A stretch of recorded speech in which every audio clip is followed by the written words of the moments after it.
computador. Pronto. Estamos gravando.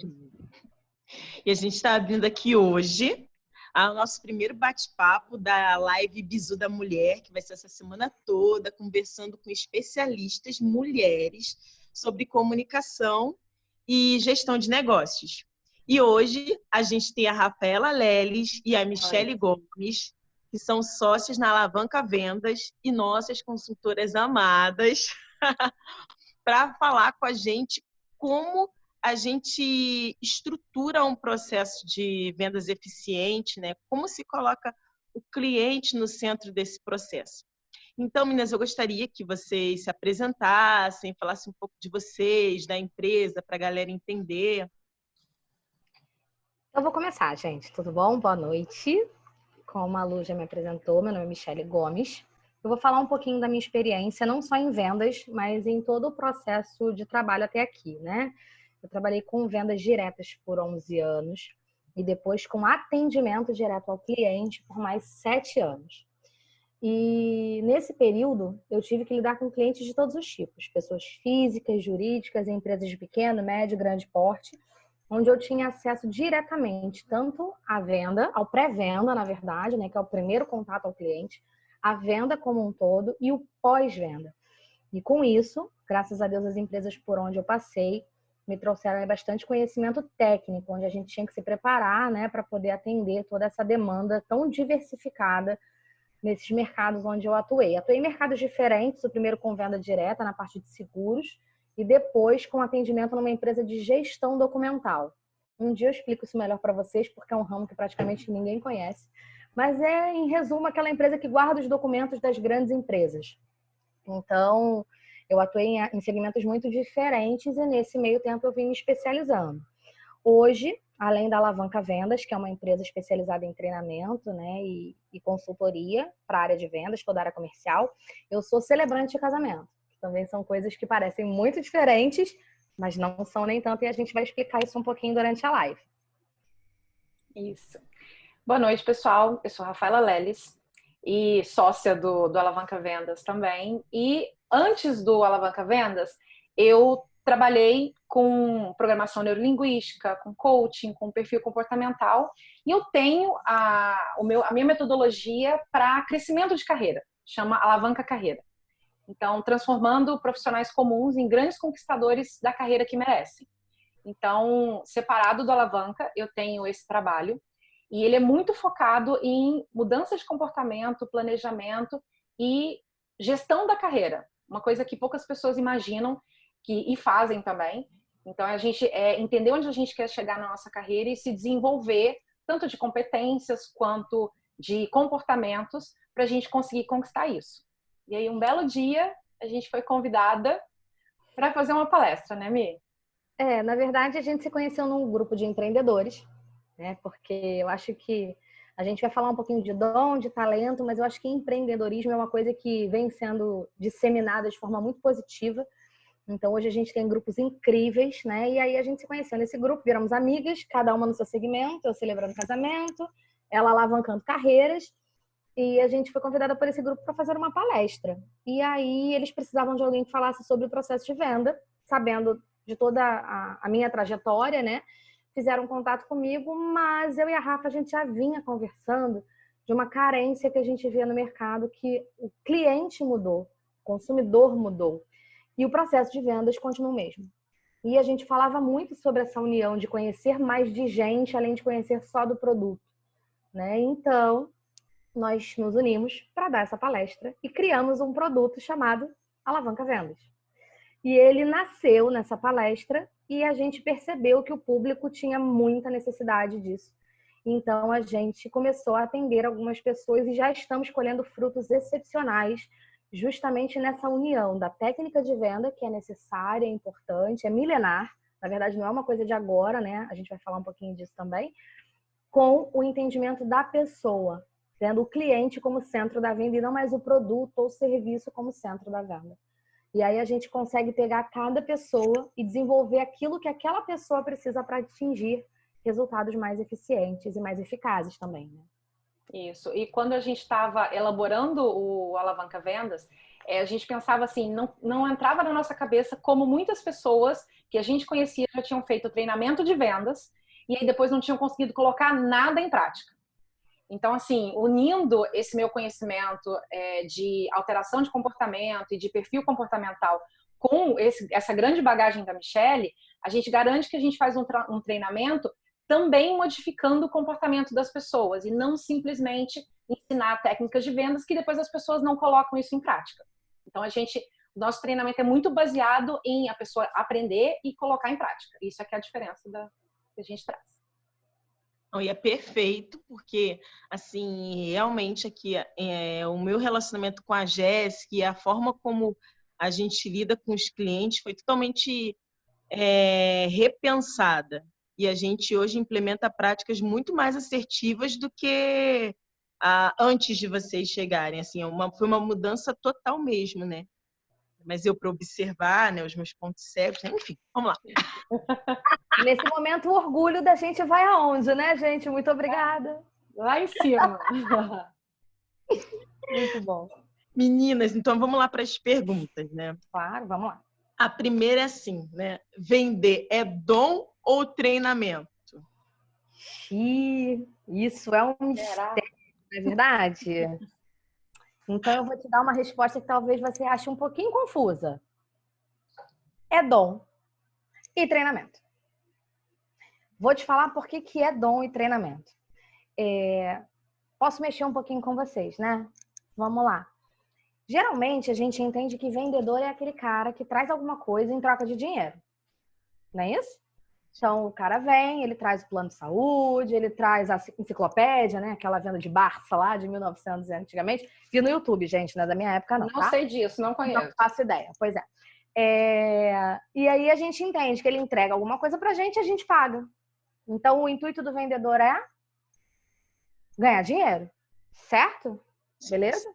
Bacana. Quando você vai ao hospital, o médico te atende. No final do mês, ele recebe o quê? É dinheiro também. Dinheiro, né? Legal. E quando ele atende no particular, na hora que você sai do consultório, você faz o quê? Paga. Paga. Médico é vendedor? Sim, sim. Todos somos vendedores, desde que o mundo é mundo. Na época em que a moeda nem existia, já existia a venda através do escambo, da troca. Então, venda não está vinculada a dinheiro, porque antes da moeda existir, do dinheiro, né, como nós conhecemos hoje, já existia venda. Sim, então, sim. na verdade, o dom de vender, todos nós nascemos com ele. Quando a criança chora e só para de chorar quando o pedido e a necessidade dela é atendida, ela está fazendo o quê? Ela está vendendo. E a gente nunca parou para pensar dessa forma, né? Isso é o mais incrível. Desde muito bebê, sem saber falar ainda, a gente está vendendo. Antes da linguagem, a gente já vende. Antes da moeda, a gente já vende.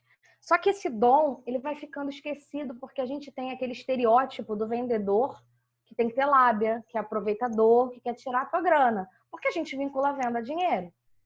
E dinheiro é a contraprestação de qualquer tipo de trabalho ou atendimento de necessidade. Então, quando a gente desmistifica isso, a gente entende que venda é algo bom. É bacana deixar esse dom ser trazido com os nossos filhos, até grandes, para que eles aprendam a negociar. Quando a gente fala que a mesada vai ser se ele se comportar, é uma venda, é uma contraprestação. Olha, você se comporta, você ganha mesada. Você não se comporta, você não ganha mesada. Então, assim, independente do que você faça, tirar esse treinamento de venda das nossas crianças é nocivo para que ela não tenha uma carreira de sucesso, porque ela vai ter que vender o seu currículo, ela vai ter que vender as suas qualificações, as suas ideias. Então, é dom, ponto. Só que, poxa, Michelle, foi sufocada a minha vida inteira porque vendedor não é legal. Eu posso aprender a vender? Eu posso aprender a vender. Venda tem técnica, tem estrutura, tem comportamento e a gente consegue, através desses treinamentos que nós conseguimos parametrizar de forma tão positiva, tirar essas crenças limitantes e fazer com que aquele dom que você nasceu com ele volte à tona para que ele seja aplicado com as técnicas corretas para cada tipo de necessidade. Show. Show, show. Engraçado, né? Eu estava pensando nessa questão meio... Olha, várias coisas passaram na minha cabeça rapidíssimo. Acho também que... A gente já conhece esse perfil. A gente culturalmente, no Brasil, essa é uma observação que eu tenho, coloca uma carga negativa no vendedor. Quando a gente vê filme, cara, o vendedor no filme americano é o cara top, que consegue dar o giro de vida dele, ser o cara bem-sucedido. Aqui não, você fala vendedor, já pensa o quê? Na menina do cartão da C&A. Oi, senhora, tira de fazer um cartão C&A? Quando não é isso, né? É muito mais. Eu tive uma pergunta esses dias, que eu acho que é positivo para essa questão, que foi inclusive o namorado que fez. Ele falou assim, me responde uma coisa. Por que vendedor, quando acha que você não tem poder aquisitivo para estar naquele lugar, já vai te falando que o preço é muito alto, que aquilo você não pode, ou vai menosprezando aquilo que ele nem sabe o que você quer? Por que vendedor, você vai comprar uma blusa e ele tenta te mostrar 3 calças, 48 camisas, 58 sapatos, se na verdade você só quer uma calça? E a resposta que eu dei para ele ele não é vendedor. Na verdade, ele não é nem tirador de pedido. O que também não é vendedor, mas um bom tirador de pedido ouve, atende e tira o pedido. Quando o nosso interlocutor ele começa a colocar objeções, ele não está nem na seara de vendedor, ele não pode nem ser chamado de vendedor, mesmo que ele figure ali como vendedor. Vender não é isso, de nenhuma proporção. Então, assim, infelizmente, como a gente tem esse estereótipo de que se você não sabe fazer nada, você vira vendedor de loja, de plano de saúde, de enciclopédia, de seguro, de empréstimo, a pessoa sem nenhuma qualificação e nenhuma vontade de se qualificar vai para uma vaga de vendedor e fez com que esse estereótipo de vendedor seja tido como verdade. O que não reflete em nada aquilo que de fato uma pessoa precisa ter para conseguir que o seu negócio, sua ideia, seu currículo, sua vida profissional tenha sucesso. Eu tenho uma prima que ela é vendedora, né? E a gente estava conversando. Aí eu falei assim, poxa, você já tem tantos anos na empresa, você já pode tentar ser gerente. Ela, eu não. Eu, como vendedora, faço muito mais do que como gerente. É isso. Ela aprendeu o segredo do sucesso. Sim, ela sabe, ela conhece cada cliente. Ela fala assim, tem fulano, ciclano e beltrano que sempre vem aqui. Aí ela faz a estratégia de mandar por WhatsApp os produtos, avisa quando tem promoção. Até eu fui almoçar com ela, cheguei na loja, ela falou assim, e aí, não vai levar nada não? Né? Um bom vendedor nunca perde uma oportunidade, meu amor. Esse casaco aqui foi um outro dia que eu fui almoçar com ela, ano passado retrasado. Aí ela falou assim, vem ver aqui uns casacos que estão em promoção. Eu comprei esse mais outro. Ela não respeita ninguém. Não respeita, né? Mas olha só que maravilha. Ela te entregou algo que tinha super a ver com você e que hoje satisfaz uma necessidade que você tem. Então, na verdade, o que o vendedor consegue perceber é a oportunidade, fazendo com que o cliente consiga enxergar essa oportunidade sem estar com vontade de enxergar aquilo ali. Você não foi comprar um casaco, mas, poxa, um casaco é importante? É a tua cara, tem o teu jeito, tá em promoção? Poxa, que oportunidade bacana. O vendedor, ele é o porta-voz das oportunidades. Exatamente, foi esse combo que ela ofereceu e é meu casaco favorito. Já amo essa menina, fala com ela que estamos aqui para isso. Maravilhosa. Fazer mais uma perguntinha para vocês. O que é preciso ter em mente tem tudo a ver com esse papo que a gente está tendo aqui. O que é preciso ter em mente na hora de pensar o discurso de venda, né? Como o vendedor ele ultrapassa essas construções culturais de que se a pessoa está vestida assim, ela não pode comprar isso. Ou se eu tenho esse produto aqui, eu tenho que estar numa locação X para atrair um público. Por exemplo, quando eu trabalhei com moda muitos anos atrás, as empresas cariocas tinham uma questão de, para mostrar que está bem sucedida, tem que abrir uma loja em Ipanema. Então, assim, como é que se faz para o vendedor desconstruir todos esses pré-requisitos culturais de estar num lugar, de ter um perfil idealizado, que não é o perfil real de cliente, e conseguir pensar nesse discurso de vendas e ter uma performance melhor? Tá. Vamos lá. Vamos na primeira pergunta, né? Que quando a gente fala de discurso de vendas, como que a gente está mostrando aquilo que a gente vende para o mundo, né? Então, assim, o ponto principal de quando a gente está mostrando o que a gente vende para o mundo é entender para quem a gente está vendendo, né? Então, assim, é conhecer a nossa audiência. Então, assim, apesar de existir esses estereótipos, você pode ter certeza que uma loja que abriu lá em Ipanema e que quer o público de Ipanema, ela está se adequando à audiência dela. E assim, vocês da La Presse, a Luana e a Jéssica, entendem muito bem quando a gente fala de pitch, né? Que pitch é o discurso de vendas, nada mais é do que o nosso discurso de vendas. E o quanto a gente dá importância para um discurso de vendas para o cliente, para um discurso de vendas para um parceiro, um discurso de vendas para um potencial investidor. Então, é muito importante que a gente saiba com qual audiência a gente está falando para a gente adequar esse discurso. Então, às vezes, a gente, quando olha uma empresa de fora, a gente pode pensar, nossa, mas essa empresa está dizendo que só aqui ela vai vender. Existe por trás daquilo todo um arcabouço de estudos e planejamentos para aquele cliente. Então, não só ela precisa ter uma loja em tal lugar para se dar bem, como ela está direcionando a marca dela para aquela audiência, para aquele cliente. Então, se ela entende que aquele cliente é um público que está na Zona Sul, é um público de classe média alta, qual que é aquele público, ela vai se adequar àquilo. Então, errada está aquela empresa que mira num tipo de cliente e está fazendo alguma coisa que não atende aquela audiência. Então, a gente não tem o discurso caminhando junto com a minha proposta de entrega, com a minha proposta de valor para o cliente. Então, conhecer a audiência é o ponto principal para a gente saber como que a gente vai adequar o nosso discurso. E achar que o mesmo discurso vale para todas as audiências, a gente está incorrendo um risco muito grande. Porque cada tipo de audiência, ela tem alguma coisa para entregar para a gente, né? O cliente, a gente pode fidelizar o cliente, a gente pode conquistar o cliente, a gente pode, inclusive, perder o cliente se a gente usar um discurso que não está alinhado com aquilo que a audiência está esperando da gente. Então, entender qual é a nossa proposta de valor e estudar a audiência. Dessa forma, a gente consegue alinhar o discurso para que a audiência entenda a nossa proposta de valor. Agora, uma coisa muito importante para complementar nisso que a Lu falou também, é o seguinte. Quando a gente está adequado com a nossa persona, com aquilo que a gente busca, como a Rafa brilhantemente colocou, a gente tem um discurso adequado àquele caminho que a gente quer seguir. Mas as crenças limitantes, muitas das vezes, fazem com que a gente veja dificuldades em oportunidades. Eu adoro uma frase que fala que um bom vendedor, ele vê em cada dificuldade uma oportunidade. E um mau vendedor, ele vê em cada oportunidade uma dificuldade. Eu acho que uma característica primordial do vendedor é conseguir ver uma oportunidade em toda e qualquer situação.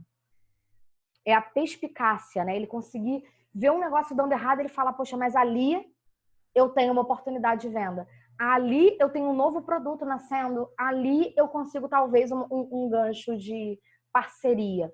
Acontece muito, Luana, por exemplo, a loja está lá em Ipanema, como você falou, porque eu entendi que meu público está lá, eu quero a prova social de estar em Ipanema, né? Eu quero que a minha marca seja vista dessa maneira, e aí eu estou adequando o meu discurso maravilhoso e tal, e entra uma pessoa que não está vestida como o pessoal de Ipanema. Ou que não mora em Ipanema e declara isso, ela trabalha em Ipanema, mas mora ali em Belfor Roxo, e aí aquilo já traz em mim uma crença de que ela não pode comprar o meu produto. Eu não sei se, assim, não é uma crítica, tá? Mas hoje eu vejo pessoas com poder aquisitivos menores desfilando de iPhone 11 do que pessoas com poderes aquisitivos maiores que não se dão ao trabalho de comprar um iPhone 11, por exemplo. Você imagina se a Apple, antes de vender um telefone para você, perguntar onde você mora. Ela vai vender para essas pessoas? Essas pessoas, elas pegam e parcelam em 48 vezes o iPhone 11. Mas elas compram o iPhone 11. E qual é o interesse da Apple? Vender o iPhone 11. Não interessa se é para você que está em Belfor Roxo e a minha loja está na Zona Sul. O que a gente precisa é ouvir o nosso cliente e entender que em cada dificuldade existe uma oportunidade. Então, se o vendedor ele é assertivo na sua comunicação, mesmo que aquela pessoa não seja a minha persona, eu posso estar ali abrindo uma cadeia de pessoas, porque aquela pessoa trabalha com outras pessoas, conhece outras pessoas. Ela vai falar, cara, eu não posso comprar naquela loja, mas se você quiser comprar isso, vai lá, porque a Rafaela, cara, ela é excepcional. Ela me deu toda a atenção, mesmo percebendo que eu não era o cliente perfil daquela marca. Então, o vendedor, ele é um excelente cultivador de relacionamentos. Você falou essa questão do iPhone. Eu lembrei de um meme que eu assisti ontem, que fizeram uma foto da Lana Del Rey com o iPhone todo quebrado de 2015. E aí o pessoal falando sobre, pontuou essas questões. Poxa, a Lana Del Rey poderia ter um super atualizado e ela não tá nem aí. Outro ponto, assim, né? Essa questão da moda, eles faziam esse processo que a Rafa falou, de só estar numa localização porque queria mostrar para o mercado que tinha alcançado um patamar, mas não era o lugar onde estava o público dela. Diferente de um outro cliente que a gente tinha, que ele falava assim, eu quero ser a Osklen do subúrbio. Então, a estratégia dele era vender em bairros que a Osklen não estivesse presente, mas que a pessoa quisesse a mesma qualidade do produto num preço acessível. Esse cliente ele já fazia esse estudo da persona, o propósito dele era bem claro, que ele sempre pontuava isso para a gente nas reuniões, mas a gente também tinha cliente que virava e falava assim, vamos dizer, a Animale saiu no caderno ela, por que eu não saí? Porque você vende para um público que não está lendo ali. E essa falta de percepção de para quem você vende toca no resultado de vendas, porque aí o vendedor vai para lá, não vai alcançar as metas, vai se sentir desmotivado ou vai tentar estratégias que não são assertivas, né? E para a gente do lado de cada comunicação também é péssimo, porque a gente vai tentar trabalhar em lugares onde os jornalistas sabem que o leitor não é o público. E quando o cliente sai ali por conta do relacionamento da empresa que está ali falando com o jornalista, não vai gerar venda, porque aquele não é o espaço. Então, mas aí tem uma outra questão que a galerinha pode anotar aí, que é muito importante, tá? O vendedor é aquele que entende o que você quer e entrega o que você quer e o que você precisa. Por que eu tô te falando isso? Primeira coisa que a gente precisa ter no negócio, acho que a gente vai falar um pouquinho mais sobre isso, é clareza de qual é o nosso objetivo. Mas atrás de negócios existem pessoas. E pessoas têm sonhos, têm desejos, têm vontades. E uma pessoa com seus desejos atendidos, ela está mais motivada a fazer o seu negócio para frente. Sim. Então, muitas vezes a gente precisa aliar as duas coisas para que o administrador fique feliz também. E aí ele consiga se motivar, né? Aí o que a gente teve que fazer? Pegar uma editora de um caderno super famoso, marcar um jantar. Aí o cliente levou toda a coleção para o jantar para apresentar. Esses são os produtos. Aí a editora escolheu os presentes dela, né? E aí começou a publicar. Maravilhoso. Aí você conseguiu, né, trazer satisfação nos dois processos. Sim, Perfeito. sim. Mas aí o lado de cada jornalista, né? Não era a gente sabe que aquele não é o espaço. Por exemplo, quando você ia em veículos de bairro, a venda era muito maior, porque os gerentes davam feedback para a gente, né? E a gente, quando trabalhava com moda, tinha essa questão de ter direito à retirada nas lojas. Esse, quando saiu num lugar X, veio um monte de gente procurando a publicação. Maravilha, incrível isso, né? Sim, sim. Mas aí a assessora rancorosa, né? Vai lembrar e vai falar, eu te avisei. Mas não fala mais, porque a assessora agora, ela tá focada numa consultoria de sucesso atrás do cliente, não é verdade? Não fala mais, não fala. Não fala que a gente não deixa, não é verdade, dona Luana? Fala internamente, né? Sim, mentalmente escreve, aquela coisa toda. Todo ritual. Ai, meninas, pergunta uma coisa para vocês. Existe uma diferença no raciocínio de vendas para quem está focado no consumidor final e para quem está focado em vender para empresas? Existe sim, Luana. B2B e B2C são coisas muito diferentes, tá? Porém, a gente está saindo do estereótipo, tá? De que B2B a gente tem que tratar só de números e lucros. Porque atrás de números e lucros existem as pessoas. Né? Trazendo para uma linguagem mais coloquial, quando a gente vende de empresa para empresa, a gente precisa comprovar aonde aquela estratégia vai nos levar de forma numérica, porque, né, os números são exatos, então a gente consegue trazer uma segurança embasada em dinheiro. Empresas não investem em sentimentos. Isso é o primeiro ponto que a gente tem que ter quando a gente vai fazer um B2B. Porque a gente precisa entender que além de conquistar as pessoas daquela reunião, porque geralmente não é uma única pessoa, então nós teremos diversos perfis comportamentais, diversos pensamentos, crenças limitantes diversas também, fica mais difícil da gente focar na pessoa. Não é uma venda com caráter emocional. É uma venda com caráter numérico, onde a gente precisa trazer fatos, dados e números para que a gente consiga conquistar o nosso cliente. Contudo, nós percebemos que hoje, por causa da disseminação da informação, por isso que eu falei, né? O cliente mudou e a venda continua obsoleta, por isso que não tem dado certo em alguns treinamentos. Porque a gente viu que hoje a disseminação da informação faz com que as empresas já tenham todos os números em mãos quando a gente vai na venda. Então, se os números já estão expostos, o que eu posso fazer para ser diferente do meu colega, se não virar leilão? Que é o que tem acontecido em alguns negócios de B2B. Eu tenho um valor menor do que o seu, porque eu tenho números semelhantes de resultado, então você vai comprar comigo porque o meu valor é menor. Sendo que valor e preço são coisas diferentes. E aí, quando a gente entende a diferença de valor e preço, a gente traz valor agregado e um preço até maior do que o nosso concorrente, e hoje o cliente escolhe por fechar com a gente. Por quê? Porque ele entende que o preço pode ser menor, mas se o valor agregado em relação a atendimento, consultoria, supervisão, manutenção do processo, eles estão atrelados àquele preço maior e vão fazer com que eu realmente chegue no meu objetivo, eles preferem contratar quem cobra mais, porque o valor agregado é maior do que o do outro concorrente. E aí o preço fica em segundo plano, não que ele deixe de ser importante. O B2C não. B2C é uma venda que ela é muito emocional. Né? Quando a gente trabalha com o consumidor final, acontece o que aconteceu com você na compra do casaco.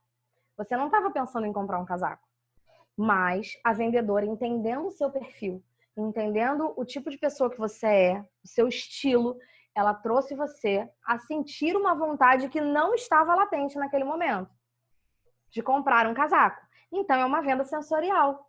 Você sentiu a necessidade de uma coisa que você não sabia que você tinha. E olha que não tem a ver com escassez, que é um dos gatilhos de venda. Você pode ter 30 casacos, você viu esse casaco, preto e branco, com recortes geométricos, que é a tua cara, que tem uma pegada mais africana, que também é a tua linguagem. Puxa, eu posso ter 10 casacos. Esse casaco conquistou meu coração, e dentre os 10 que você tem, ele é o seu preferido hoje. Porque você sentiu afinidade por aquele produto. Então, o B2C é uma venda mais voltada para o emocional. É aquele cheirinho do pão, quando você passa na padaria e nem ia comprar pão, mas você entra e fala, caramba, eu preciso desse pão porque agora o meu coração quer esse pão, não é o meu estômago que quer esse pão, entendeu? É uma venda B2C. E aí, o que muda isso no vendedor, Luana? Tudo. Quando a gente vai vender para B2B e para B2C, a gente tem que estar preparado para o nosso cliente, que foi o que a Rafa falou na pergunta anterior. Né? Eu tenho que ter as características do meu cliente para que eu consiga tocá-lo emocionalmente, né, no sentimento dele, para que eu traga a ele o sentimento da necessidade de algo que ele nem sabe que quer. E no B2B, não. Ele sabe o que ele quer, ele tem a necessidade, ele externou essa necessidade, eu tenho que ter fatos, números e dados para que eu consiga comprovar que eu tenho segurança. E a partir da segurança, eu vou no meu consumidor final, que é quando eu pego ele pelo coraçãozinho, né, que eu faço ele perceber que eu tenho mais valor do que o meu concorrente. Então, é diferente sim, bem diferente. Show, show. E a próxima pergunta seria qual dica comportamental para vender mais? Vocês já falaram que essa questão de quebrar os padrões, né, as crenças limitantes. E quais são os principais erros que levam uma empresa a vender pouco? Amiga, você quer começar ou você quer que eu fale? Eu acho que a Luana já ouviu isso em algum lugar. Ela já ouviu. Ela já ouviu isso em algum lugar. Então, assim, eu vou falar 3 porque eu quero que vocês pensem um pouquinho. E aí a Rafa vai falar mais alguns também, que eu tenho certeza que estão na ponta da língua. É a gente achar que a gente é o consumidor do nosso negócio. Primeiro erro, tá, amor, querida? Eu não sei por que eu falei esse primeiro. Tem um hashtag coração nesse momento. A gente precisa entender que o produto tem que sair do centro do nosso negócio. O centro do nosso negócio é o nosso cliente. Segundo erro mais comum, e aí eu acho que eu vou deixar o terceiro para a Rafa porque esse é o melhor, mas eu vou falar esse antes. É quem fala demais. Sim, mas o vendedor não é aquele cara que tem lábia. Não. O bom vendedor é aquele que fala o que tem que ser dito para aquele determinado cliente. Eu já vi vendas serem perdidas, onde o vendedor fechou a venda, o cliente deu sinal de compra e ao invés de pegar o contrato, ele continuou falando. E aí, ele fez o cliente lembrar daquela conta que estava atrasada, lá na gaveta, daquele remédio que ele ainda ia ter que comprar semana que vem. E aquele outro, e aí o cliente foi falando, eu acho que eu vou deixar essa compra para depois. E aí ele perdeu a venda. Então, assim, falar demais é um erro mais comum de todos os tempos. E o terceiro erro, que eu sei que a Rafa vai falar dele, porque a conexão é maravilhosa, tem a ver com o cara que fala demais. Por que ele fala demais, Rafa? Tá. Terceiro erro é a gente não prestar atenção que as pessoas são diferentes. Então, aquele vendedor que fala demais e que fala muito do produto dele, o quanto o produto dele é bom e tal, nesse momento, ele está ignorando que existe uma pessoa ali na frente dele que pode ser completamente diferente dele, que enxerga o mundo de uma forma diferente que ele enxerga. Então, quando a gente também traz isso, né, nos nossos treinamentos, de entender que a gente tem tipos de clientes. A gente tem os clientes mais auditivos, os clientes mais sinestésicos, os clientes mais visuais. A gente não saber que isso existe e a gente não colocar isso no nosso dia a dia é um erro gravíssimo para as nossas vendas. Isso faz diminuir muito as nossas vendas. Porque aí, lembra do discurso? Eu não tenho que ajustar o meu discurso à minha audiência. Se eu não conheço os tipos de clientes, como que eu vou ajustar naquele momento que eu estou na frente do cliente, de forma que ele me entenda? E aí, eu acho que é muito comum, se a gente prestar atenção até na nossa vida pessoal, a gente está conversando com alguém e a gente fala uma coisa para alguém e a pessoa não entende. Aí você continua falando aquilo para alguém e essa pessoa continua não entendendo. Por que que isso acontece? Eu estou falando da maneira como eu enxergo o mundo, como eu vejo, como eu sinto o mundo. E aquela pessoa, ela talvez ouve de forma diferente. Então, esses 3 tipos, que são os tipos principais, né? A gente tem desdobramento disso, mas os clientes auditivos, visuais e sinestésicos, conhecer a fundo esses tipos e conhecer até como que a gente faz a gente adequar o nosso perfil diante de cada cliente. E aí, aquele cliente não vai ouvir só o que a gente fala, ele vai entender o que a gente fala, que é muito diferente. Show! Maravilhosa Arrasaram! que fala, né? Maravilhosa que fala, não é verdade? Arrasou demais! Por isso que eu deixei pra ela, porque eu sei que o negócio ia ser, entendeu? Perfeito, assim, maravilhoso. Depois disso, silêncio, né? Pra quê, amor? Pra gente falar mais nada na vida, não é verdade? Maravilhoso.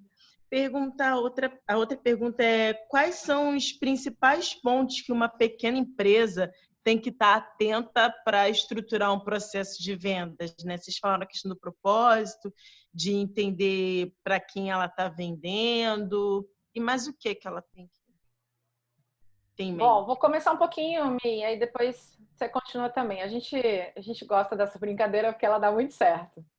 Bom, a gente precisa entender qual que é o ponto da empresa, né? Então, a gente tem pequenas empresas em que geralmente a gente tem equipes, né? Equipes de uma pessoa, no máximo 2 pessoas, então está iniciando aquilo. A gente tem médias empresas em que a gente começa a diferenciar um pouco a função de cada pessoa dentro da empresa, e a gente tem grandes empresas que a gente passa a ter departamentos, né? Então, vamos falar, por exemplo, da pequena empresa, né? Que tem 1, 2, 3 pessoas. Então, essas pessoas, geralmente, elas têm que fazer de tudo.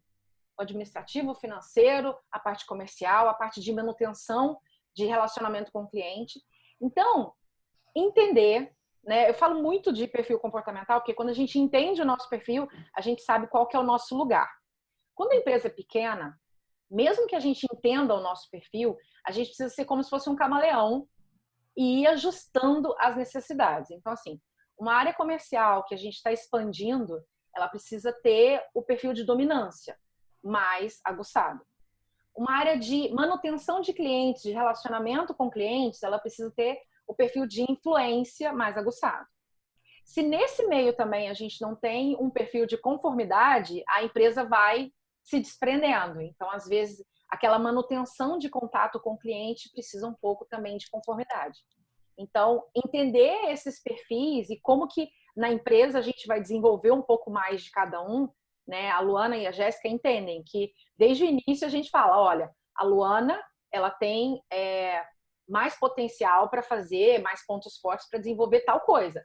A Jéssica tem pontos fortes para desenvolver outra coisa. E aí a gente vai juntando os pontos fortes de cada uma para que a empresa siga. Uma vez que a empresa ainda é pequena e a gente tem equipes, né? A gente se desdobrando para fazer cada coisa. Então, entender um pouco mais o tempo da empresa, o momento da empresa, vai ajudar a gente a desenvolver melhor esses perfis. Show de bola. E assim, muito importante é o seguinte, quando a gente tem uma empresa pequena, né, que foi o ponto que a Rafa abordou e que você pediu pra gente, a gente precisa entender que a gente precisa, isso não são nas empresas pequenas, tá? Mas principalmente, a gente precisa entender que a gente tem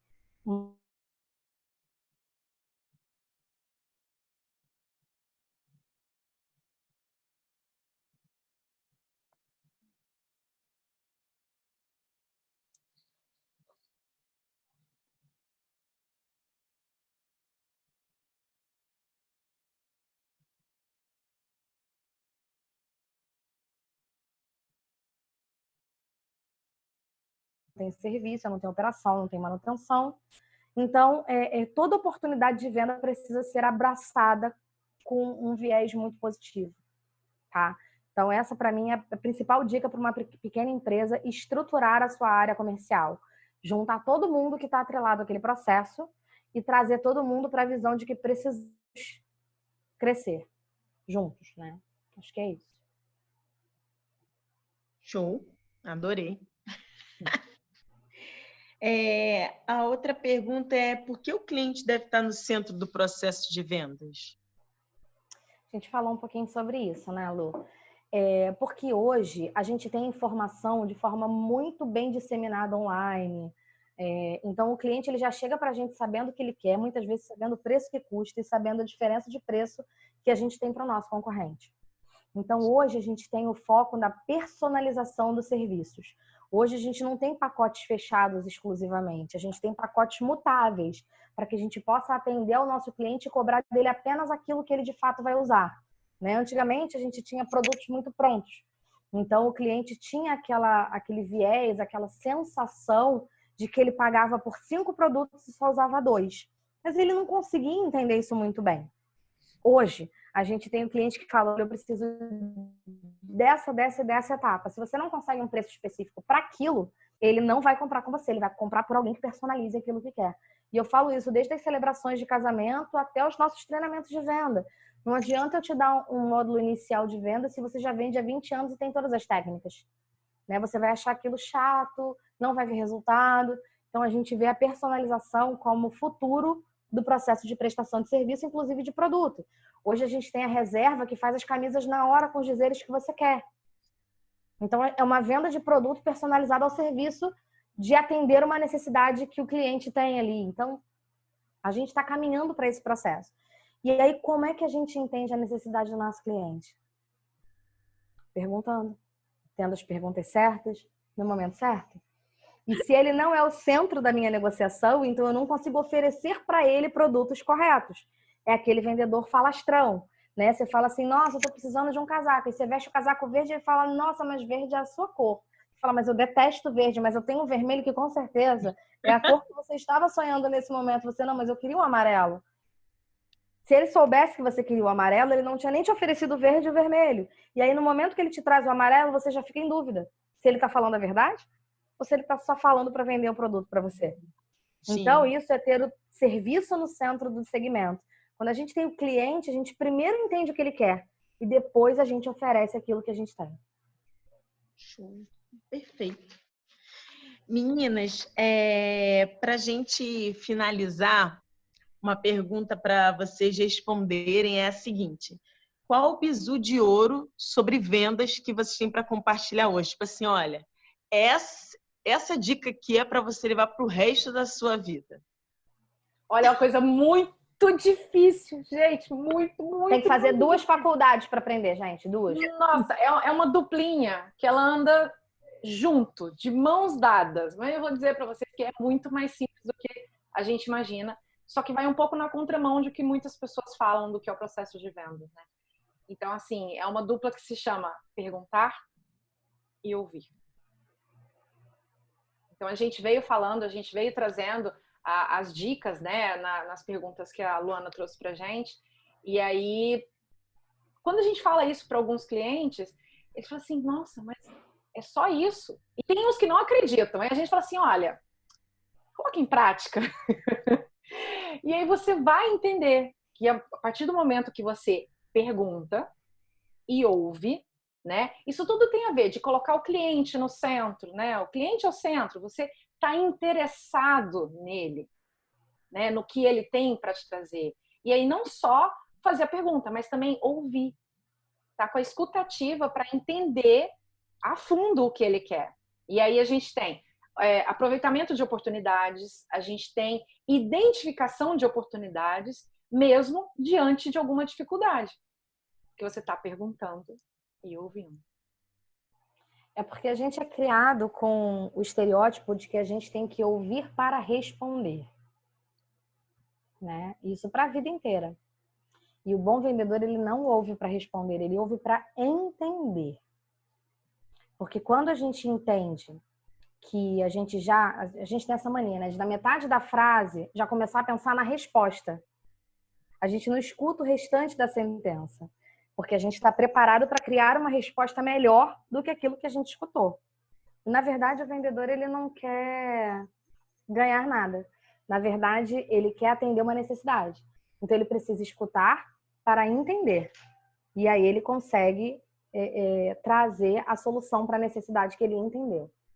Então, assim, a gente costumava dizer na venda, o Dr. Joel Maffeo, incrível, ainda está maravilhoso aí, ensinando muita gente, ele dizia que falar vale prata e ouvir vale ouro. Né? A gente costuma dizer que um bom vendedor, ele vende o que o cliente precisa no momento que ele pede. Mas o melhor vendedor, ele vende qualquer coisa, a qualquer tempo, para qualquer pessoa, em qualquer lugar. Porque toda fala tem uma necessidade por trás. E aí a gente só precisa entender essa necessidade para conseguir vender aquilo que a gente quer. E é super real. Depois que vocês falaram isso pra gente, do escutar, eu e a Jéssica, a gente troca bastante sobre isso. A gente começou a observar o quanto os clientes tinham essa questão de, às vezes ele só quer falar sobre um ponto, que não necessariamente seja de comunicação. Às vezes compartilhar uma experiência, um medo, só isso. E a gente enche a cabeça dele de um monte de coisas que naquele momento ele não está preparado para ouvir. Quando a gente trabalha com serviço, Luana, isso é uma verdade muito latente. Porque a gente sabe o que ele precisa. O nosso trabalho é diagnosticar isso. Eu e a Rafa, a gente vive isso diariamente. A gente vê o processo do cliente ali escrito na nossa frente como se fosse um luminoso em neon, sabe? Só que às vezes a gente precisa dar tempo para que o cliente tenha maturação das ideias o suficiente para ele entender aquilo que ele precisa. E é um caminho. Né? Então, muitas das vezes, ele precisa falar, ele precisa culpar o mundo, o universo, as pessoas ao redor e tudo mais de que aquilo não acontece. E a gente só escuta, fala, legal, mas vamos mudar um pouquinho aqui? Aí a gente muda um pouquinho aqui E aí, aí ele vê mudança positiva e ele fala, nossa, mas eu mudei um comportamentozinho assim e o meu resultado deslanchou. O que aconteceu? E aí ele começa a ver que ele é o autor da mudança e não o mundo, as coisas ao redor e as outras pessoas. E aí ele vai mudando um pontinho por dia. Aí chega um momento que a gente pode falar aquele luminoso em neon que estava na frente, que geralmente a responsabilidade é sua e não é de mais ninguém. Entendeu? Mas a gente precisa dar tempo a ele de entender isso. Então, o teu trabalho e da Jéssica, que vocês fazem brilhantemente, é justamente entender o que ele quer e o que ele precisa. Você sabe o que ele precisa na primeira conversa. É o seu know-how, é o seu expertise, é o que você sabe fazer. Só que, às vezes, você precisa atender primeiro o que ele quer. Aí ele vai gerar aquela relação de confiança. Aí ele vai satisfazer aquela necessidade inicial. E aí, se a gente for entrar nisso, a gente entra em Maslow. Você já estudou isso com a gente, tal, enfim, que tem a ver com as nossas necessidades. Mas assim, ele primeiro precisa ter aquela necessidade de segurança. Poxa, ela vai fazer o que eu quero, legal, bacana. Atendendo aquela necessidade, ele vai se abrir para que você faça aquilo que ele precisa. E lá no final, a gente vê que não precisa daquela frase do eu te avisei. Ele vai chegar para você e falar, nossa, você tinha razão. E aí é mais gostoso do que eu te avisei, sabe? É a sensação de dever cumprido, né? E isso é que é mais gostoso do que a gente faz. É saber que no final a gente muda comportamentos. A gente não ensina receita de bolo, porque não tem. Hoje em dia não tem mais receita de bolo para venda. A gente muda comportamentos que vão para a vida, porque quando você entende que você vende para o seu marido, para o seu namorado, para os seus filhos, para a sua família, o tempo inteiro, o seu processo de venda de vida, ele muda. E aí não tem nada mais gostoso. E esse é o nosso propósito. Esse é o propósito do Alavanca. É mudar a vida financeira, comercial, mas também pessoal, emocional, porque isso reflete na vida inteira. Sim. Total. Maravilhosa. Meninas, eu queria agradecer o bate-papo de hoje. A gente aqui é fã de vocês, vocês são incríveis. E vocês conseguem verdadeiramente mudar o comportamento, despertar e faz com que o empreendedor entenda a conexão que existe entre as áreas, porque eu vim de uma experiência de que é como se a gente fosse muito robótico, né? A parte técnica é uma coisa e a parte pessoa é outra. E depois do processo que a gente passou com vocês, ficou bem claro de como uma coisa está casada com a outra e como o comportamento que se tem na forma de gerir fala muito sobre como você se comporta com as pessoas, com os amigos e afins. E é uma jornada muito importante que o empreendedor fazer, esse processo de entender quem ele é dentro de um negócio. A gente ama, né? Tem que falar. A gente também. A gente é fã também. A gente quer agradecer a oportunidade. Quando a gente for divulgar, né, a nossa live, vai estar lá o nosso Instagram do Alavanca Vendas, os nossos Instagrams pessoais. Então, qualquer dúvida, só fazer contato com a gente, que a gente está aí para diagnosticar o que seria melhor para a empresa de cada um. Isso. E lembre-se, pergunte e ouça. É o que a gente quer deixar aqui hoje para vocês. É verdade, gente, funciona. E a gente não vai compartilhar. É tão difícil, né? Mas bota em prática, funciona. Gente, também vamos compartilhar essa live no nosso Instagram. Também vamos compartilhar esses links na newsletter, o contato das meninas. E vocês também podem deixar nas mensagens as dúvidas que a gente compartilha com elas, beleza? Tá ótimo. Obrigada. Mais uma vez, obrigada a vocês. E amanhã a gente vai estar junto também na live com a Fernanda Gomes, que vai falar como ser mais atraente para a imprensa. Beleza, galera? Um beijo, até amanhã. Obrigada às meninas mais uma vez. Beijão, tchau, tchau.